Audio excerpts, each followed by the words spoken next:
A mí me parece un cartelito que Ahora sí, no me gusta. ahora sí. Bueno, ahora vieron, es que por ahí si estoy presentando, no sé por qué, si estoy presentando, no me deja grabar. Y si dejo de presentar, me deja grabar. No sé. La verdad, no sé. Igual ahí estoy, ahí presento y seguimos. Bueno, muchachos, cuéntenme qué dudas hay de lo que hemos visto de diversidad. Cuéntenme qué no se ha entendido. Es una unidad muy cortita, no tiene más que esto que ustedes vieron, por eso les pasamos un video, porque es una unidad muy cortita, pero me gustaría que me dijeran qué dudas les ha quedado de lo que han visto, que me dijeron que habían tenido dudas por el grupo. Yo no entendí la parte donde se tenía que llamar con supra o sub, esa parte no. Perfecto. Mira, esto es así. Cuando vos clasificás a los organismos en jerarquías, esperen que voy hasta la parte de... vos las clasificás a las especies con los niveles jerárquicos. Como les decíamos ahí en el video, al principio existían 7, Linneo había establecido 7 categorías. Eso es imperio, reino. ¿Qué pasó? Esa clasificación que había hecho Linneo, que es esta que tienen acá, miren.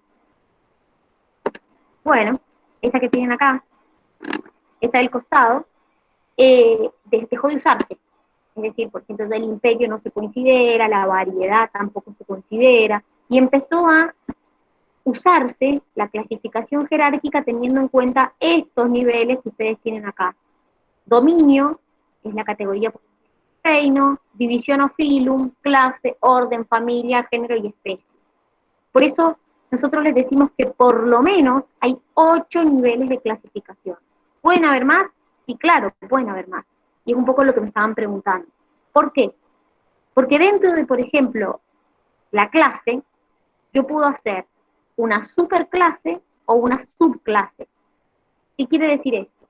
Si yo digo la superclase tanto, es una categoría que está entre la división y la clase, pero no es ni la división ni la clase, es una categoría intermedia. Si yo digo subclase, es una categoría que está entre la clase y el orden. Entonces, si bien estos son como las 8 categorías básicas, después puedo hacer como subcategorías dentro de cada una para clasificar a los individuos, ¿sí? Entonces, siempre se sigue este orden, es decir, ¿en qué sentido se sigue este orden? Ustedes saben que el dominio es la categoría más superior de todas, es la categoría por encima del reino, hay 3 dominios, que es lo que ustedes vieron en el video, pero podemos hacer subcategorías o categorías entre las distintas categorías que ustedes ven. Ejemplo, ustedes pueden, esperen que alguien quiere entrar, ustedes pueden, por ejemplo, entre la clase la división, poner una superclase. O entre la familia y el género, poner una subfamilia. Serían como categorías intermedias, pero básicamente sería categorías para clasificar algo. Recuerden que estos son categorías de clasificación para las especies, ¿sí? Para clasificarlos en dominios, en reinos, son categorías de clasificación. Entonces, están estas 8 básicas, pero pueden haber categorías que son intermedias. ¿Se entiende?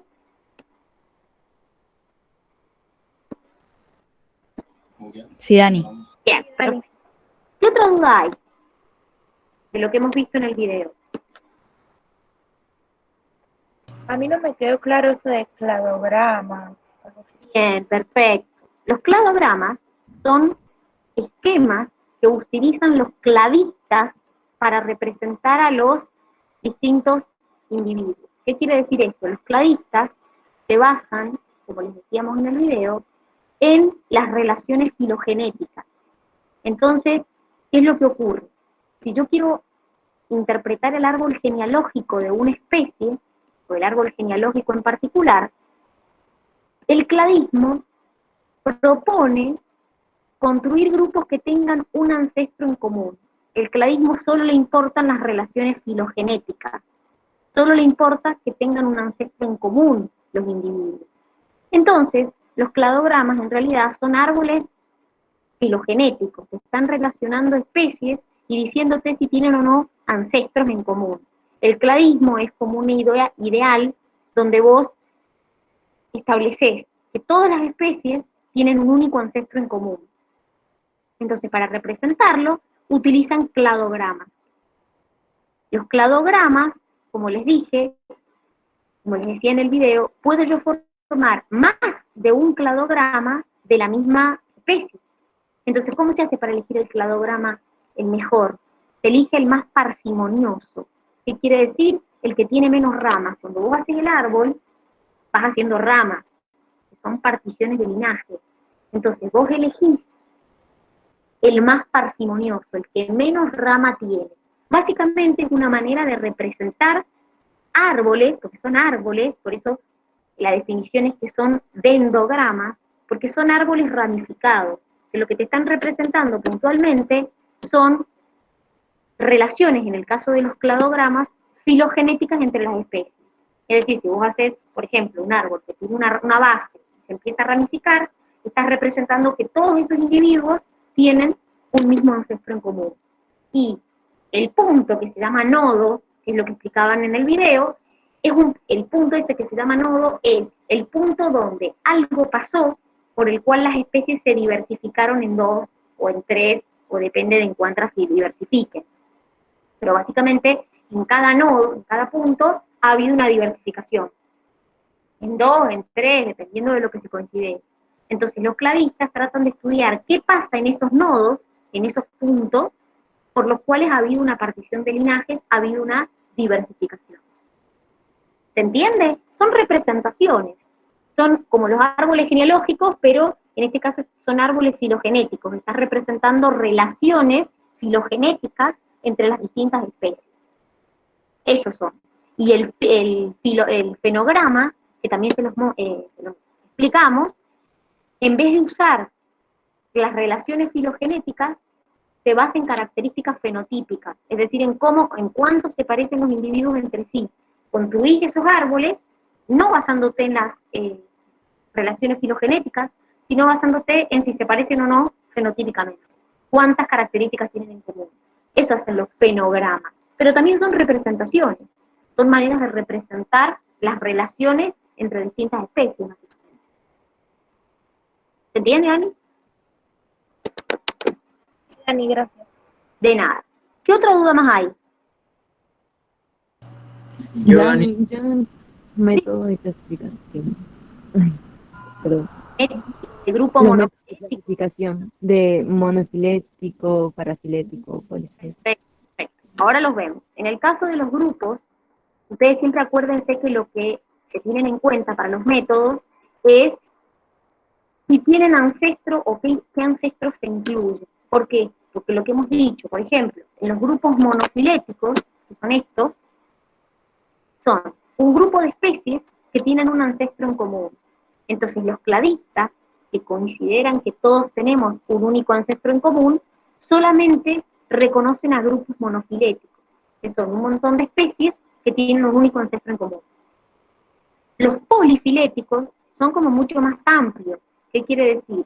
Son grupos de especies que no importa si tienen ancestros en común o no, porque incluye a todas las especies con todos sus distintos ancestros. Es decir, por más que tengan distintos ancestros las especies entre sí, también los incluye. Incluye a todas las especies con todos sus ancestros. Es como el más abarcativo, diríamos, el grupo polifilético. Y el grupo parafilético lo que hace son especies que no comparten un ancestro, entonces incluye el ancestro común que posee el taxón, o sea, solamente el que poseen en común, pero excluye a algunos descendientes. Entonces, ¿qué te determina esto?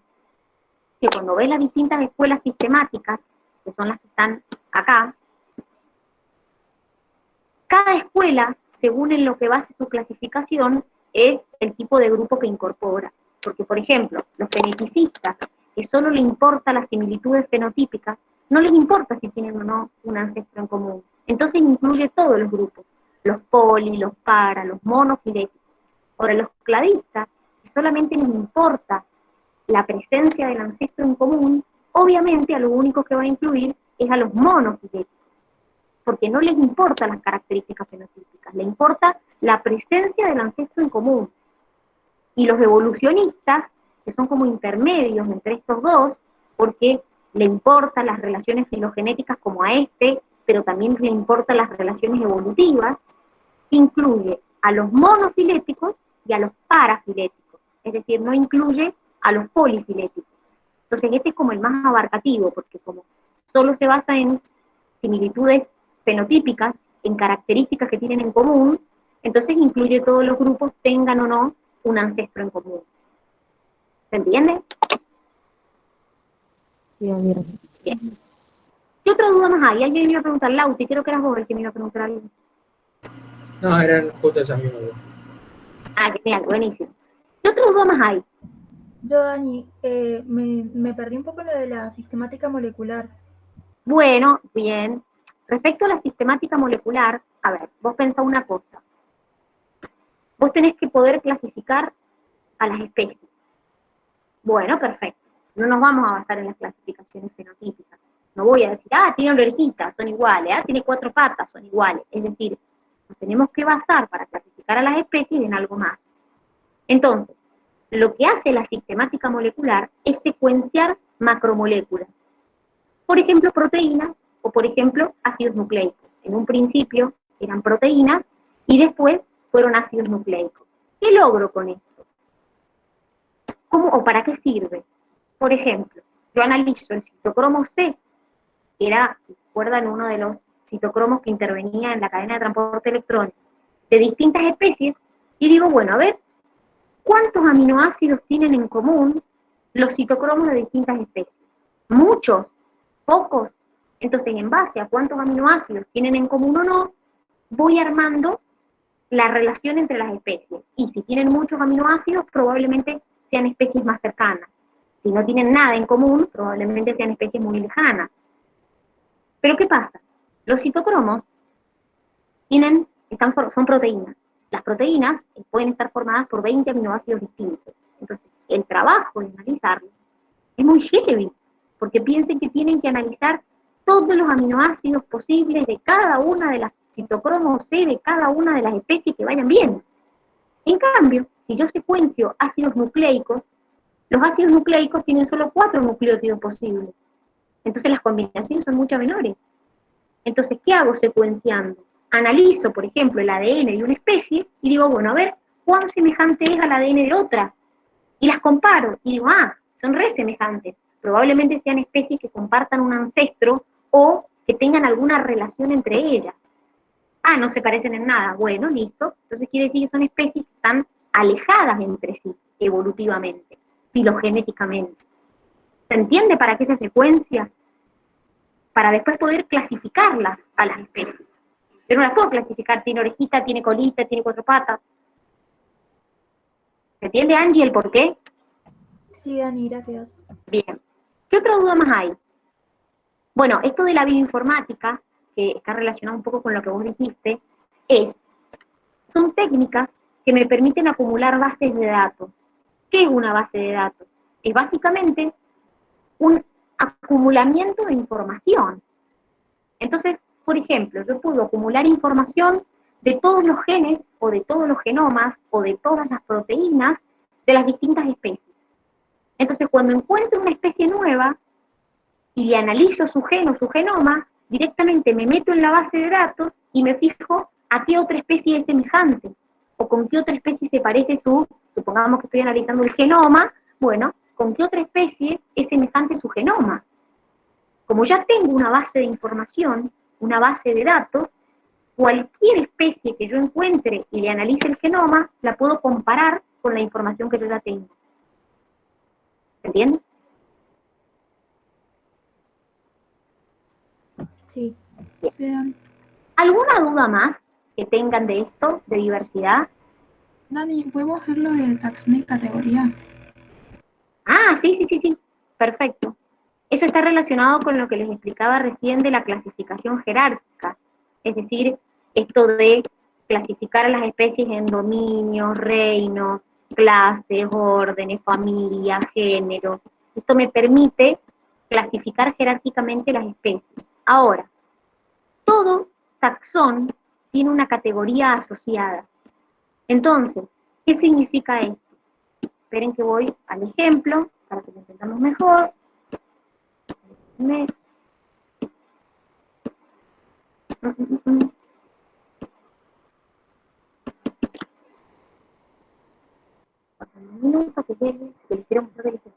Miren, por ejemplo acá, este es el ejemplo del arce rojo, que es una planta.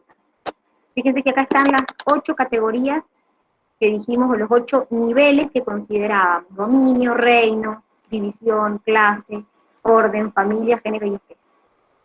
Esto, dominio, reino, división, clase, orden, familia, son categorías.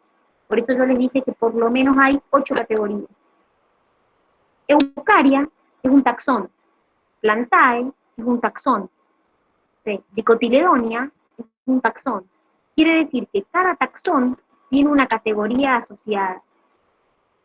Entonces, esto, dominio, reino, división, clase, son categorías. Y Dicotiledonia, Plantae, Eucaria, Acer, son taxones. Ojo que, por ejemplo, al taxón Plantae no pertenece únicamente el Acer rojo. Es en otras especies también. Entonces, un poco lo que yo les decía a los chicos esta mañana, es que puede ser que en especies todo esto sea igual y que la especie sea otra. O que en algunas especies tengan solamente en común el dominio y el reino. O que algunas especies tengan solo en común dominio, reino y división. O que tengan en común dominio, reino, división y clase, y todo lo otro sea distinto. Es tan amplia la clasificación, chicos, porque hay tanta diversidad de especies, que es muy difícil clasificarla. Entonces, puede que haya otra especie que tenga exactamente lo mismo y que sea otra especie, o que sea todo igual y el género sea distinto, o que sea solamente igual el dominio y el reino. ¿Se entiende? Sí, Dani, Bien.